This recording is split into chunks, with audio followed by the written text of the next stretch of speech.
Welcome to Love Your Family Again and Again and Again and Again, the podcast where we focus on parenting with love and clarity. I'm Dr. Marcie, a family culture expert who for over 20 years has been helping parents to create happy and strong families. Today, I am so excited to welcome my dear friend Gary and chat about your family today. Welcome. Oh my gosh. Thank you so much, Dr. Marcie. So happy to be here. I know you reached out with a specific question for us to chat about today, but before we get into that, I know all the members of your family, but our fabulous listeners don't. So tell us a little bit about the wonderful humans that make up your family. Alrighty then. So we are a happy family of four. I'm married to my wife, Courtney. We've been together as a couple since 2002. So we've been together for a hot minute. We've been married since '08. We didn't have our first, we waited a bit to have kids, just to be with each other. We had our first Garrett in 2017. So he's 5. He'll be 6 in March of this year. And then another 5 years passed. It wasn't planned this way, that's just how it worked out. And then we had Cameron in August of 2022. So, that's our beautiful family. What else should you know about us? We're interracial, mix family. I am Black. My wife is Caucasian. And then, we have our 2 lovely boys. I love it. And rumor has it, after the 20 plus years that you and Courtney have been together, you still are in love and you still like each other. Yes, that's not just a rumor. That is a fact. I can confirm that. Yes. I love when we confirm rumors. Amazing. So, you are very good at bringing in joy and happiness. So, I want to know, what is your favorite thing to do with your family? Favorite thing. I feel like we're developing new rituals and routines, since we had Cam over the last 6 months. Just because, just like when you have an infant and being in the sort of stage that we're all in as a society, trying to come through a pandemic, things have changed. Lately it's been just having, the free time of all 4 of us, and just being around each other, whether we're snuggling, watching a cartoon, or we're watching Garrett make Cameron laugh. That's a lot of fun. We haven't been too many places as a full family unit, but we've started recently. We had a great outing at a restaurant for Courtney's birthday recently. That was Cameron's first time in a restaurant, which was exciting. So we're slowly thawing out and coming out. Go like pre Cameron, we love to go to the beach. One of Garrett's happy spots is going to the beach, and so we haven't been there with Cameron yet, but we have a feeling he might like it better than Garrett's first time. Garrett didn't like it at first, but he definitely likes it more now. Okay. I want to hear about the first family outing to the beach because that's one of my happy places. I share that with Garrett. So I'm hoping that Cam loves it too because it is a delightful experience to play in the sand, and watching little kids at the beach for the first time is like magic. Yes. I love that one of your favorite things to do with your family is just have time together. Yeah, why not? That might be a new activity that I start talking about. Just have time together. All right. So now that we know the good things, let's chat about some of the hard things. Yes. All right. Where should we dive in? This podcast episode started because you're a dear friend of mine and you texted me and you said, my son came home and said something to me yesterday and I didn't know what to say. Please help. Can we talk about it? Yeah, it's one of those things. So Garrett's in kindergarten, and with kindergarten comes all kinds of new experiences. And also, like to preface it, prior to that, he spent a good part of indoors just with us, and so it was a bit challenging at first. We we tried to put him in preschool for a little bit before kindergarten, and then that was like about 3 or 4 months, and then kindergarten happened, and it was right after his baby brother was born. So a lot of change, short period of time. But Garrett's the type of person that is really good at making friends, and he really loves to be part of a group. And so it was more challenging, I think, just him being away from us and missing us. But he, started talking about, the kids in his class that are his friends. Um, but I do know that he's the type that, yeah, he wants to fit in. He's like, oh, what are they doing? How do I do that? This makes me happy doing that. And so when he came home and he said this, I'll mention what he said in just a moment. I was a little bit taken aback, because the thing he said was, he said, uh, "Dad, my hair and my skin is not cool." And my heart just sunk because my son Garrett, as far as his hair has never like been officially cut. It's been like sort of trimmed. So it's these curly little locks, and very springy curls. It does take a lot to maintain, I'm not gonna lie. Um, and he is not always excited to get his hair done, especially getting ready for school.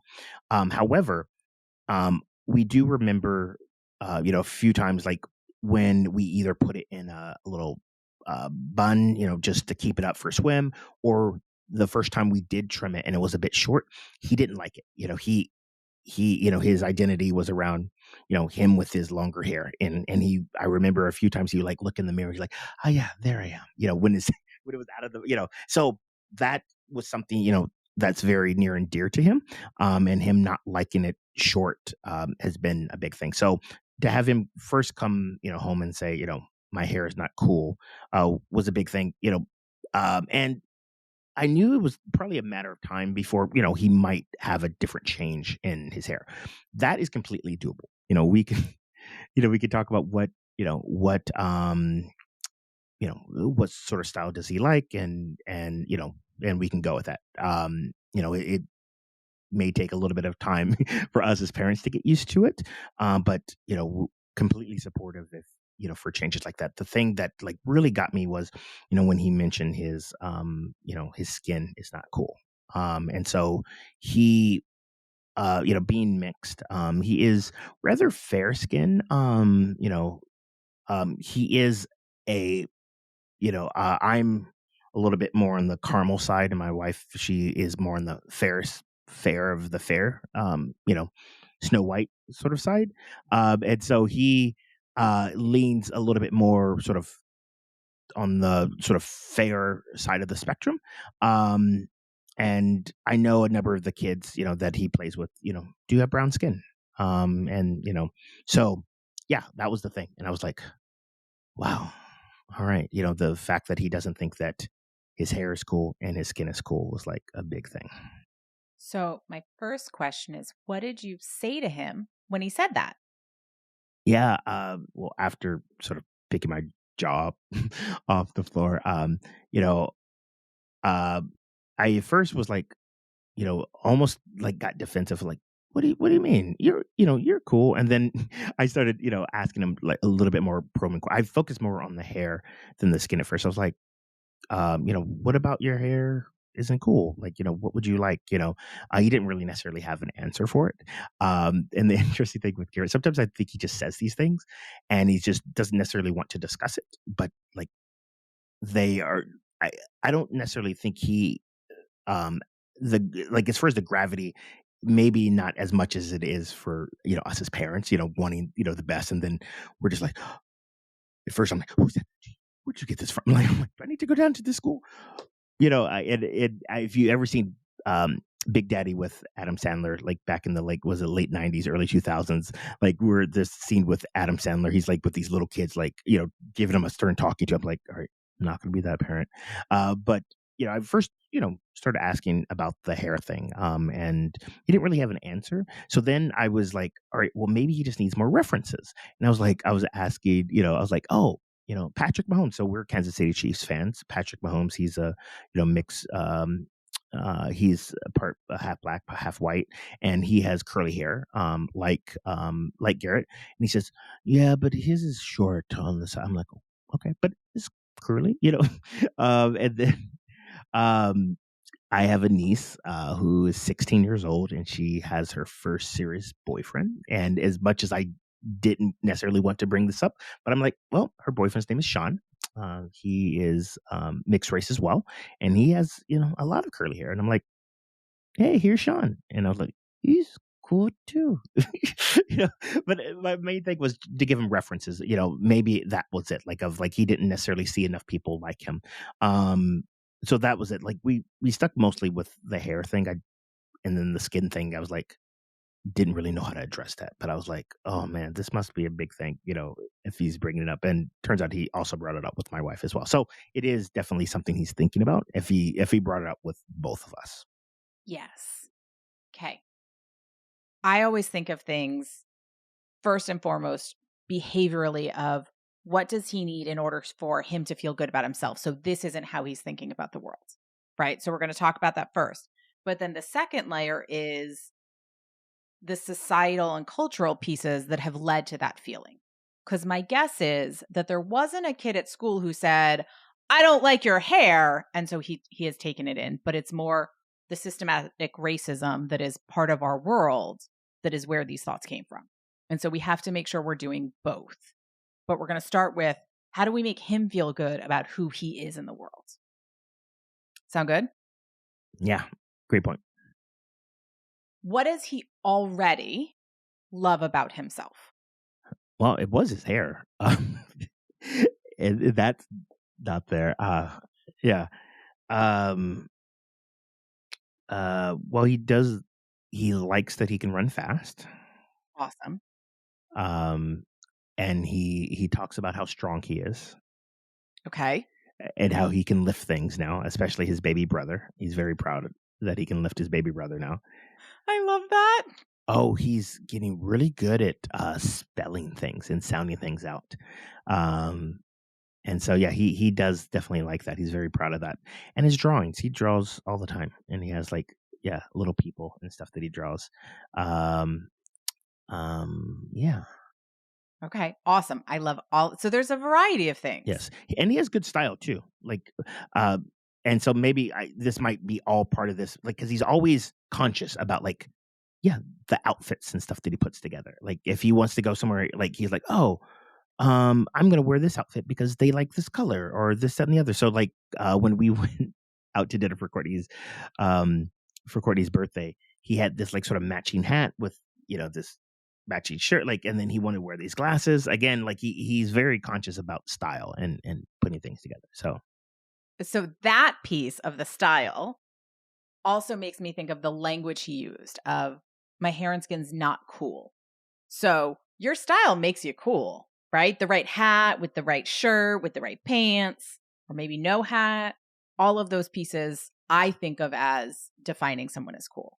So using that as a moment when he's wearing something that he feels really good in, pairing it with the language that he was using of, oh, you look really cool. How'd you do that? What did you specifically do? So that he has to stop and think and reflect and be like, oh, yeah, this does look cool. And here's why. Same thing with the other things he's good at. When he's drawing, when he's lifting his brother. And I laugh because, rather than the weights like the rest of it, he just lifts people. So that's great. But when he's doing those things, part of it is pointing out that you're doing something really great and hard and you're impressive. So it builds up that confidence, but also asking him about it so that he has that moment of self-reflection of, oh, I'm awesome. It's also a great moment to say, oh, you're so good at running fast. Wait, what else are you really good at? What else makes you amazing? So that it becomes this ongoing conversation, which becomes an ongoing conscious thought for him of what am I really great at? What's great about me? What's cool about me? What's awesome about me? Not to get him to this place where he's like, I'm better than you because I'm this. But when we hear kids questioning who they are, we want to give them the tools to say, you're fabulous and amazing and beautiful and great and cool for being who you are. And once we have those skills, we can think about the bigger world around us. So how does that sound as a starting place for him to feel good? Would he go along with those exercises? Yeah, I like that, and what I really, like of it's sort of piggybacking on the things that he's already good at, and then giving him those probing questions to continue to think about. Yeah, because it's one of those things, like, as a parent, like, when it's sort of brought up, like, not in the moment, he, like, does, like, the thing that I thought would happen when he's a teenager, but here it is at 5, he's like, "Ugh, I wanna talk about it." But it seems like, this would help, because he's already in that sort of flow. Yes. When we feel good about ourselves, it makes it easier to feel good about ourselves. When we bring it up out of nowhere, or when we bring it up as an answer to, I feel ugly today, or I feel crappy today, and being like, well, what's good about you? We're like, I can't answer. I can't do that. It's too much switching. But when we already feel good about ourselves, it's easier to build on that, to be like, oh, there are these other things I forgot to think about. And hopefully that also, by making it a conscious thought of, well, what else are you good at? It will then help shape how he thinks about himself, rather than it just be accidental that he feels good because he did something in the moment. Want to make it intentional. It also makes it a familiar question, so that when things are hard and you ask him, he has practice answering it with ease, as opposed to it being out of nowhere. Yeah, great point. So we want to make sure that he feels good about who he is in the world. Yes, I love that. Thank you. Aha. So now let's talk about kind of where it came from and how do we face that for our kids? How do you address that with him, which is a bigger, ongoing, more complex answer. And yet there's an answer, right? We will figure out the right combination of things. So, first and foremost, what I already think that you are probably doing quite a bit of, but just to make sure, making sure there are models around him of beautiful people doing amazing things in the world of all shapes and sizes and colors and belief systems. So that when he looks at who are the people that are cool, he sees Black people and brown people and tall people and short people and people with his hair and people with hair like yours, right? You have amazing dreads, and him seeing someone with that's not just dad, but out in the world doing things that he thinks of as cool. Seeing people like that have mom's hair, right? So that the range becomes what it is, because unfortunately, the truth of the matter is we live in a world where the majority of people doing quote unquote cool things still don't look like him. Good point. So building those models up. Yeah. Right. We did that last night. So we're watching Moana, and I don't know if you've seen Moana. Of Okay, course. just making sure. So there's a part early in the movie when Moana's still on the island, and she's trying to figure out like her place and everything, and she's sort of acting, as chief and whatnot. And then there's that little kid with the long curly hair, and he's like doing the dance, and he's like gives the look, and we made sure to be both me and my wife Courtney. We made sure to point it out, like, hey, look at him. His hair is pretty cool. He sort of looks like you. Look, he dances cool like you, you know.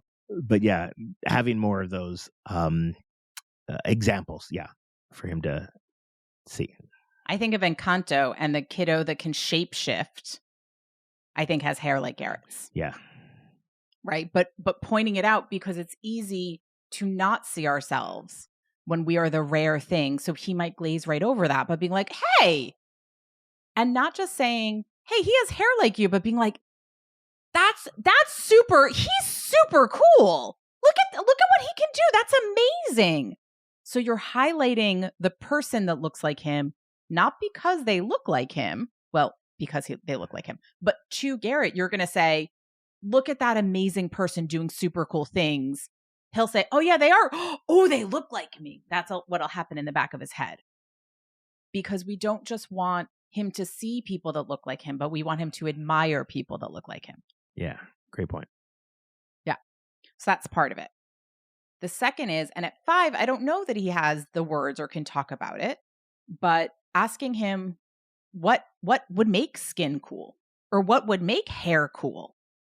And it sounds like you did a little bit of that in your conversation with him. But what is it about skin that's cool? Like, it's who we are. It's how we exist in the world. And we can have any color skin and be cool. We can have any kind of hair and be cool. And that be the messaging that you come from, but asking him, like, what would be cooler than who you are? Yeah. Right. So it's that both and of being curious about what he's going to share and what he knows, because he might not know. He might just feel like he's wrong, which is a heartbreaking place to feel from your kid. But that might be the message he's absorbed from all of the places the kids absorb things. Or he might be able to say, because my best friend so-and-so is cool and they look like this. And then you can have a functional conversation. But if we don't know, we'll ask, but also simultaneously being like, cool is everybody. We all have potential to be cool. We all have potential to be amazing with every kind of hair, with every color skin. And so having more of that be the conversation. So that's the second thing I think about. The third one is just having open conversations that are age appropriate, which is a tricky thing, on an ongoing basis about race and equity. Right? So you saying, oh my gosh, I went to this meeting and I was the only Black man in the room. So that he gets that it's weird. He gets that it's disproportionate.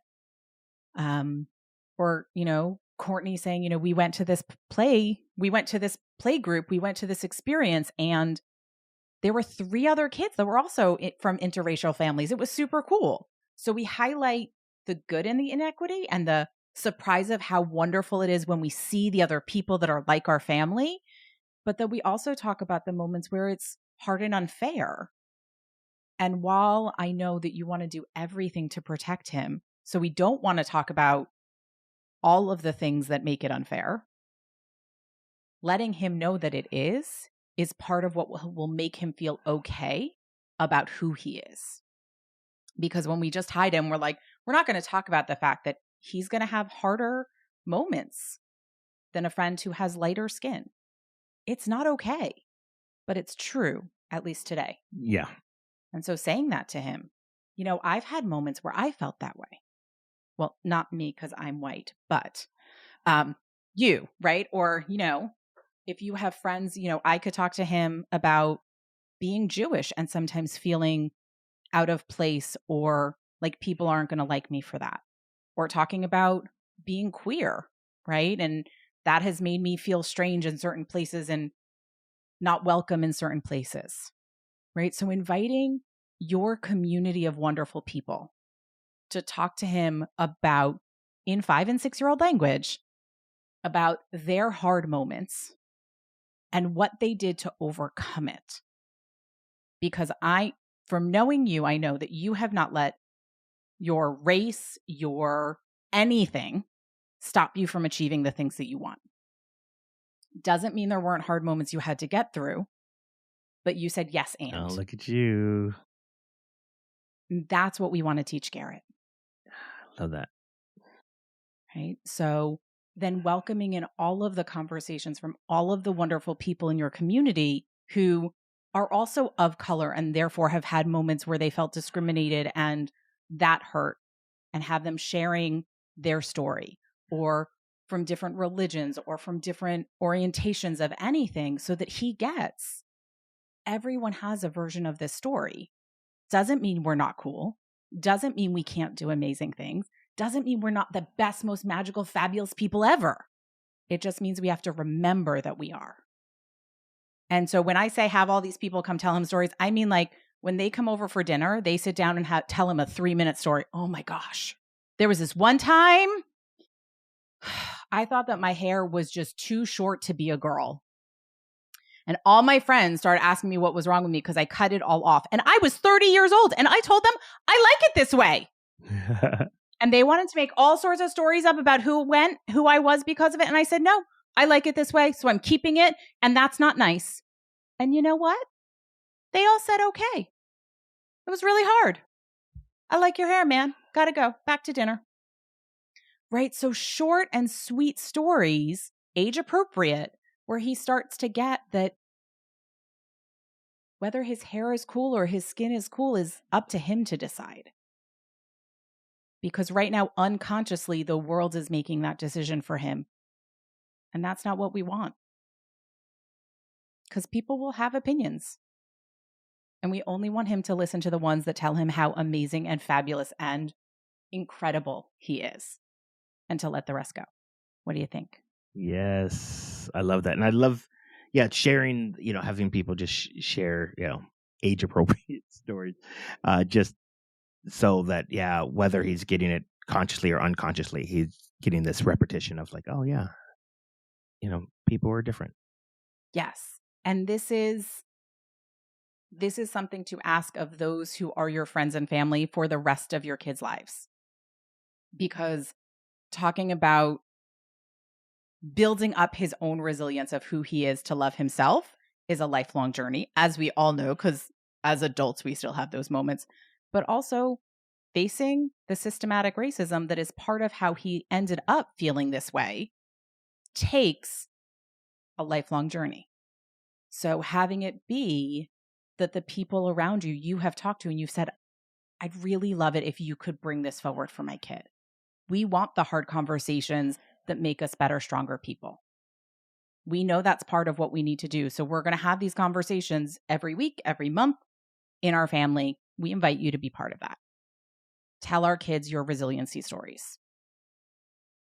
And if we all started doing that, imagine how Garrett would then see himself. And then Cam maybe would never even question. Yeah. Right? If we start telling those stories to Cam now, maybe those are the ones that will stick the most. Or when they have these questions and have these heartbreaking thoughts, they'll have a place to talk about it. Because it's not about denying it, it's about facing it. Yeah. Yeah.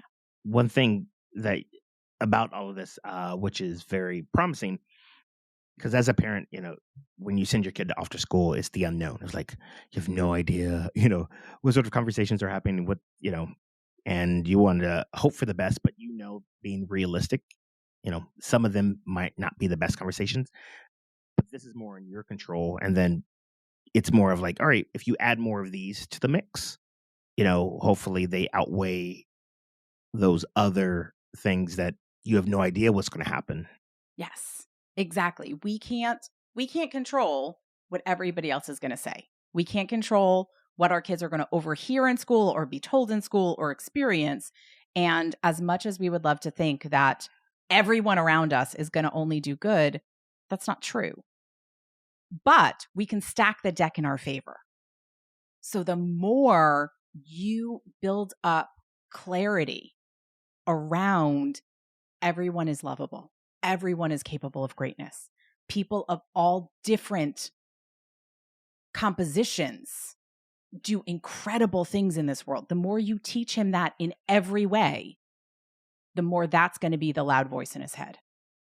But if we haven't taught our kids anything, if we're not talking about it, then these other voices can seep in. And we don't want those other voices to seep in. We want it to be loud enough that it's everyone can be amazing. Love is love. We can do hard things, right? Pick your family phrases. And maybe it is that. Maybe you and Courtney sit down and say, what are our 3 family mottos? And make sure that one of them is around racial equity. Not with those words, because that's hard for a 5-year-old to digest, but with that concept. So that you make sure you put it on a poster, just like you have other posters that say amazing thing all around your house, like the Believe one that is behind you right now. Put them around your house. Have them be reminders on your phone so that you say them to your kids all the time. Right? I have in my kitchen, I have a sign that says, you are amazing, remember that. I also have a sign that says, we can do hard things, because those are the things that I need to make sure I remember. Yeah. Putting up signs that say, everyone is amazing might be what he needs, or whatever version feels right for your family. Oh, I love that. Yeah. Yeah. And then, some other things that are your particular flavor. Yeah. Yeah. Right now, like this, this year, one of our sort of family themes is do your best. I love that.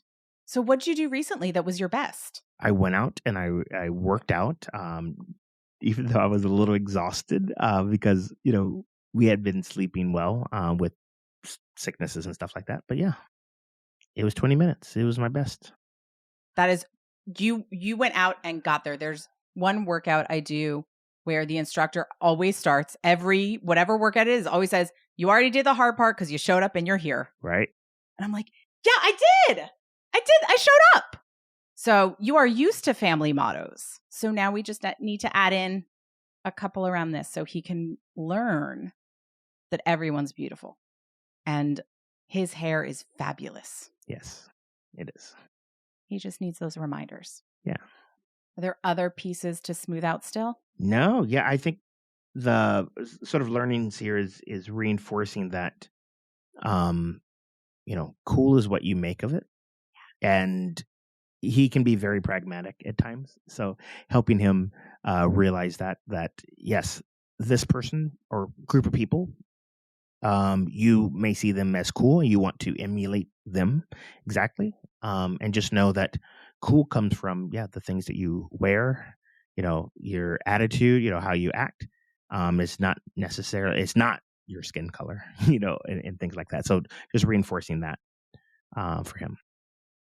I love it. All right. Well, you already did your one takeaway. So I am just going to thank you so much, Gary, for being here and having the open and brave conversation, because this is a big conversation to have. And I am grateful that you reached out and trusted me with it. So thank you for being here. Yes, well, I appreciate you, Dr. Marcie. Thank you for holding the space and bringing your effervescence energy, like always. Of course, my honor. And thank you for listening. I know your time is precious and limited. I'm grateful that you shared it with us today. What's your one takeaway? Just one small step can make a big difference. Make sure you know when new episodes come out by subscribing here and joining my mailing list at drmarcie.com/podcast. Do you want to be a guest on a future episode of Love Your Family again and again and again and again? Then go to drmarcie.com/podcast guest and let me know. Finally, do you need individualized help for your family? Then go to drmarcie.com/contact and connect with my team to learn how we can help you. Remember, blue skies are ahead and we're going to get there together.